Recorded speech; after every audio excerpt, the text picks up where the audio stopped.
العلم هو النور الهادي والمفتاح لكل الخير من يرد الله به خيرا. بسم الله الرحمن الرحيم. الحمد لله وكفى وسلام على عباده الذين اصطفى، أما بعد، فأعوذ بالله من الشيطان الرجيم. بسم الله الرحمن الرحيم.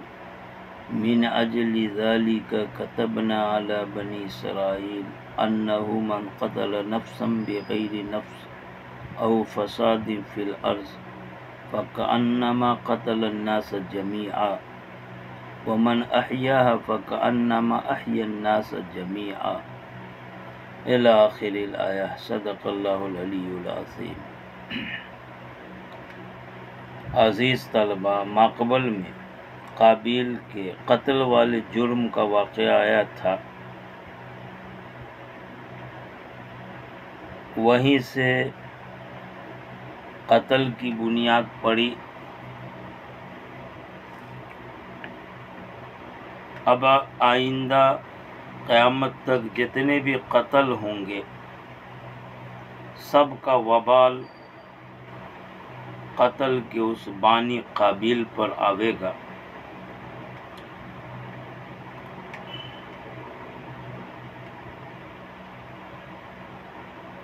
اسی وجہ سے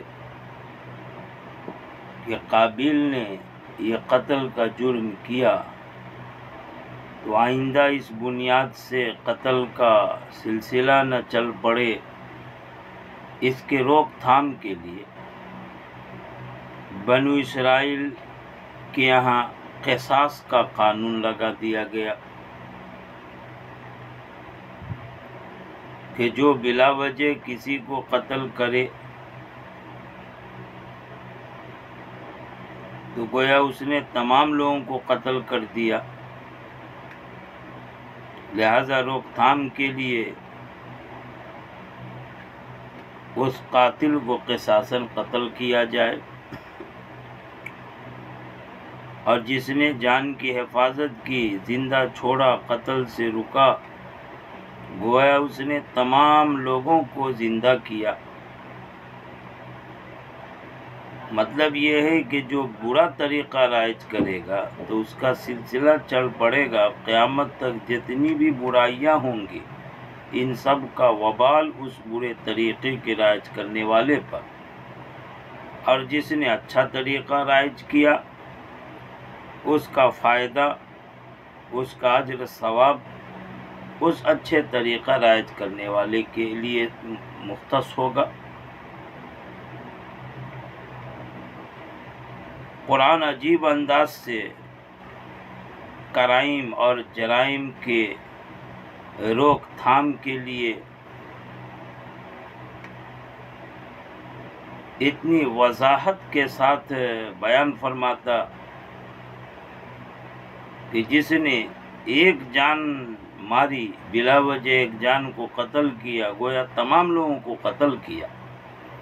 اسلام کے یہاں انسانی جان کی کتنی عظمت اور اہمیت ہے، اور ایک جان کی حفاظت کی گویا تمام لوگوں کی جان کی حفاظت کی. گویا ایک جان کی عظمت اہمیت ایسی ہے جیسے تمام جان. جب ایک جان، ایک انسان کی اتنی اہمیت، اتنی عظمت ہے تو اسلام میں کیسے تشدد جائز ہو سکتا ہے؟ بلا وجہ قتل، قتال یہ اسلام میں درست نہیں ہے. اسلام کا نظریہ کتنا واضح ہے کہ ایک جان نہیں مارا، گویا کہ تمام جانوں کو ختم کیا. ایک جان کی حفاظت نہیں کی، گویا تمام جانوں کی حفاظت فرمائی.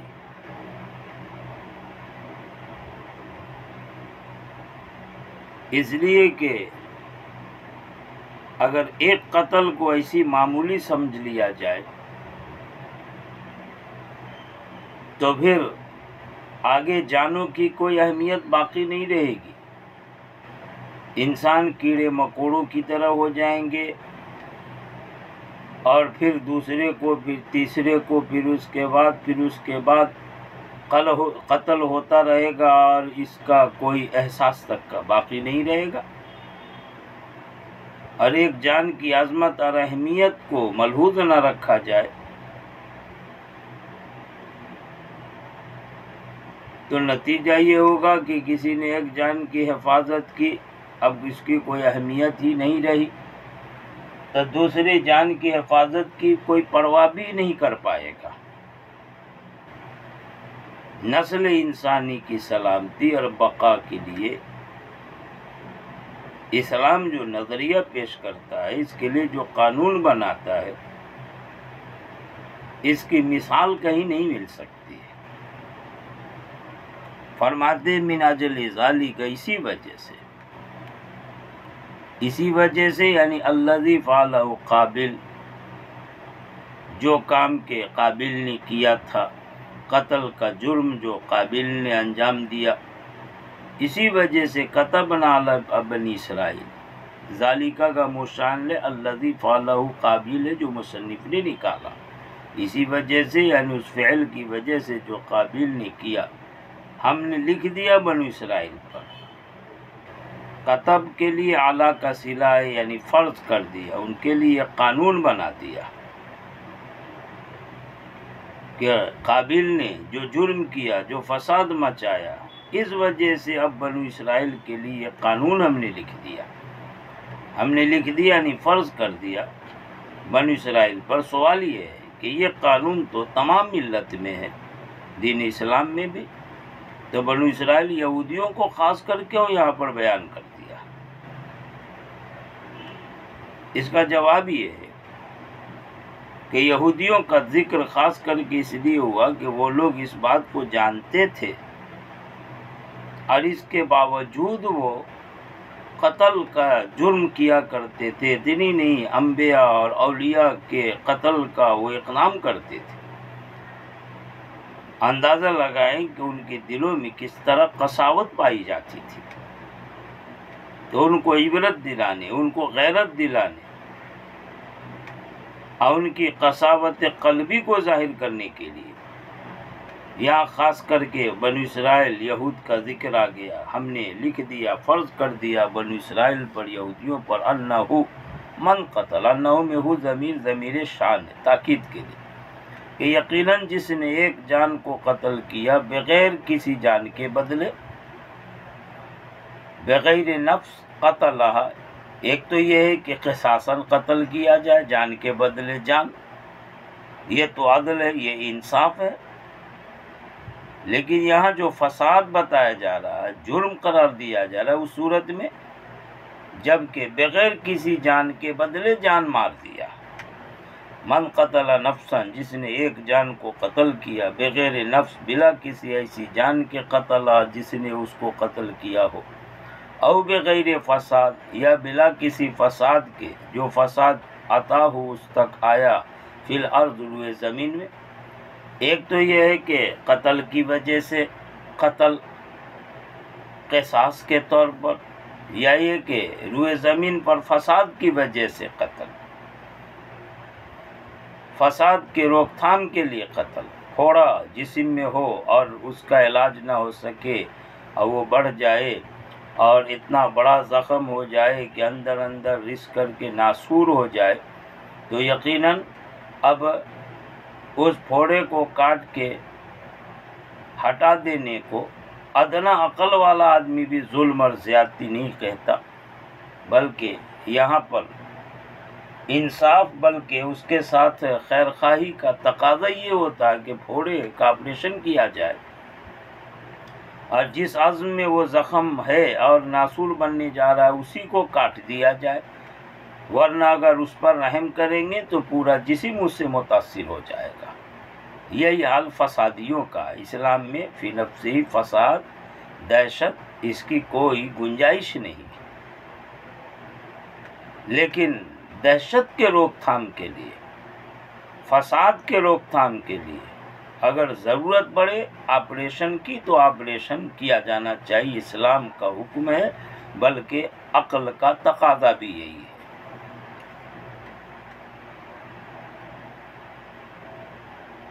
فرمایا کہ بغیر کسی جان کے بدلے یا بغیر کسی فساد کے جو فساد اس کو لاحق ہوا فی الارض روئے زمین پہ، فساد کی مختلف صورتیں، مثلا کفر جس کا برا اثر ظاہر ہو رہا ہو بہت زیادہ، اور شیطانیت کا غلبہ ہو رہا ہو، انسانیت مر رہی ہو، یا زنا کی وجہ سے جو رجم ہوتا، یا قطع طریق راستہ کاٹنے، راہزنی کرنے کی وجہ سے جو فساد یا اس کے علاوہ اور کوئی فساد کی صورت ہو، فَكَأَنَّمَا قَتَلَ النَّاسَ جَمِيعًا، تو گویا اس نے تمام لوگوں کو قتل کیا۔ وَمَنْ أَحْيَاهَا، اور جس نے اس جان کا احیاء کیا یعنی اسے زندہ چھوڑا، بائیں طور سے صورت بیان کر رہے ہیں، اس لیے کہ کوئی جان کو زندہ کرنے والا نہیں ہے، یہ قوت طاقت اختیار اللہ کو، وہی خالق ہے، وہی محیی ہے، وہی ممیت ہے، وہی موت دیتا ہے، وہی حیات دیتا ہے، وہی پیدا کرنے والا۔ تو یہ من احیاها، جس نے اس جان کو زندہ کیا، اصل میں اس کے معنی ہے بِأَنِ امْتَنَعَ مِنْ قَتْلِهَا، جان کو زندہ کرنے کا مطلب اس کے قتل سے روکا یا قتل سے روکا، خود قتل نہیں کیا، دوسروں کو قتل نہیں کرنے دیا، یعنی اس کی جان کی بقا کا سبب بن گیا ہو، یا تو قاتل کو قتل سے روکا، یا یہ کہ اگر وہ بھوک کی وجہ سے جان ختم ہو رہی تھی، کوئی مر رہا تھا، اس کو کھانا کھلائے، یا اور ہلاکت کے اسباب پائے جا رہے تھے، جان کا خطرہ تھا، اس نے بچا لیا۔ یہ تمام صورتیں اس میں شامل ہو جائیں گی۔ اور جس نے جان کا احیاء کیا بئی طور سے کہ اس کے قتل سے وہ امتناع کیا، اس سے رکا، فَكَأَنَّمَا أَحْيَا النَّاسَ جَمِيعًا، تو گویا کہ اس نے تمام لوگوں کا احیاء کیا، تمام لوگوں کو زندہ چھوڑا۔ قال ابن عباس، حضرت ابن عباس فرماتے ہیں من حیث انتہاک حرمتها وصونها، یہ بات جو بیان فرمائی کہ ایک جان کو مارا گویا تمام لوگوں کو قتل کیا، ایک جان کی حفاظت کی گویا تمام لوگوں کی حفاظت فرمائی۔ ابن عباس نے اس کی حیثیت بیان کی کہ یہ نفوس جانوں کی حرمت کو توڑنے کے اعتبار سے اور اس کی حفاظت کرنے کے اعتبار سے، یہی وجہ ہے کہ حدیث میں آتا ہے من سن سنتا سیئۃ فعلیہ وزرها ووزر من عمل بها الی یوم القیامہ، کہ جس نے برا طریقہ رائج کیا تو اس پر اس کا وبال، اور جو بھی اس برے طریقے کے مطابق قیامت تک عمل کرے گا اس سب کا وبال اس پر۔ تو تمام لوگوں کی جان مارنا یا تمام جانوں کی حفاظت فرمانا، یہ نفوس اور جانوں کی حرمت توڑنے اور اس کی حفاظت کرنے کے اعتبار سے۔ لہذا قابیل نے جو قتل کا جرم کیا اول یہ برا طریقہ رائج کیا، اب قیامت تک روئے زمین پر انسانوں کے درمیان جتنے بھی قتل کے جرائم ہوں گے سب کا سبب قابیل بنا تھا، اس وجہ سے سب کا وبال اس قابیل کو بھگتنا ہوگا۔ قال ابن عباس کہتے ہیں کہ من حیث انتہا کی حرمتها، جانوں نفوس کی حرمت کو توڑنے کے اعتبار سے، وصونها، اور اس کی حفاظت کرنے کے اعتبار سے، وَلَقَدْ جَاءَتْهُمْ رُسُلُنَا بِالْبَيِّنَاتِ، اور یقیناً ان کے پاس آئے یعنی بنو اسرائیل کے پاس رسولنا، ہمارے رسول، بالبینات، واضح معجزات اور دلائل لے کر کے، ثم ان کثیرا منهم بعد ذلك فی الارض لمسرفون، یہودیوں کی مذمت، قباحت، شناعت کا بیان ہو رہا کہ انہی میں سے ان کے پاس رسول واضح معجزات اور دلائل لے کر کے آئے، اور اس کے باوجود انہوں نے کس طرح سے روئے زمین پہ فساد مچایا، حد سے تجاوز کیا، اور اتنا واضح حکم تھا قتل کے سلسلے میں، لیکن اس کے باوجود انہوں نے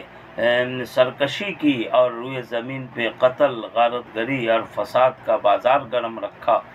وَلَقَدْ جَاءَتْهُمْ أَيْ بنی اسرائیل، اور یقیناً آئے ان کے پاس یعنی بنو اسرائیل کے پاس رسولنا بالبینات، ہمارے رسول واضح معجزات اور دلائل لے کر، ثم ان کثیرا منہم، پھر ان میں سے اکثر لوگ، اس کے بعد اکثر اس لیے کہا کہ ان میں سے بہت سارے کی طرف اللہ کی رحمت متوجہ ہوئی، اللہ نے انہیں توفیق دی اور وہ اپنے دین سے الگ ہو کر کے دین برحق، دین حق، دین اسلام کو قبول فرما لیا، پھر یقیناً ان میں سے اکثر لوگ بعد ذالک، اس کے بعد روئے زمین پہ لمسرفون، اسراف سے حد سے تجاوز کرنے والے ہوئے۔ مصنف نے ترجمہ بتایا مجاوزون الحد، حد سے تجاوز کرنے والے۔ حد سے تجاوز کی مختلف صورتیں ہیں، عقیدتاً بھی اور عملاً بھی، لہٰذا دونوں کو مصنف نے بالکفر والقتل لا کر کے بتایا کہ عقیدے کے اعتبار سے کفر کیا اور اس طرح حد سے تجاوز، اور عمل کے اعتبار سے قتل کیا، اس طرح حد سے تجاوز، اور اس کے علاوہ اور جتنے بھی جرائم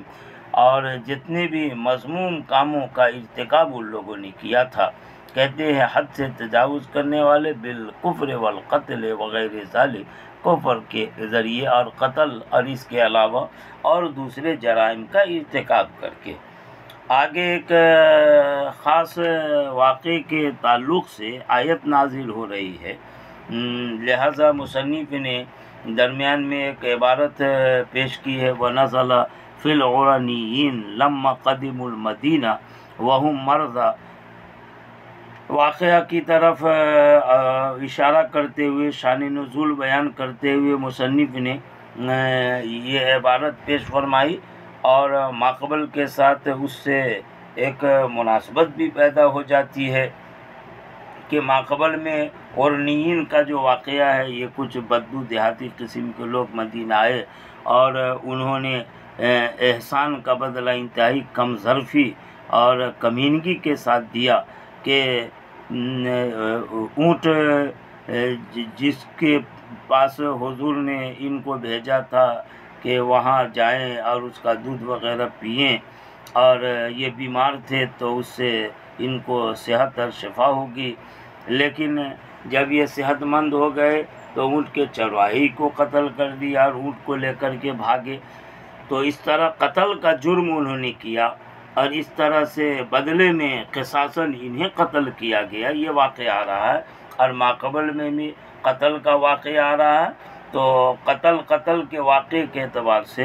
دونوں کے درمیان مناسبت ہو جاتی ہے، چنانچہ مصنف نے شان نزول بیان کرتے ہوئے نسل کہا، انشاءاللہ کل سے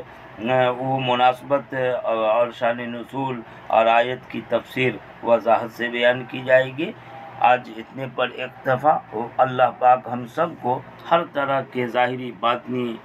خباثتوں قباحتوں سے، خصوصاً قتل اور دہشت وغیرہ کے جرم سے حفاظت فرمائے، ہر طرح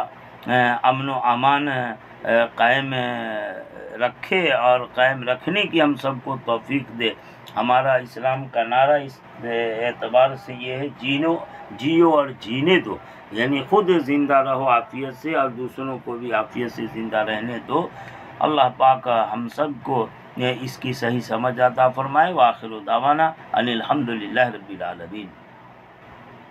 السلام عليكم، لا تنسوا الاعجاب بالفيديو والاشتراك في القناة تشجيعا لنا لنستمر بنشر المزيد إن شاء الله.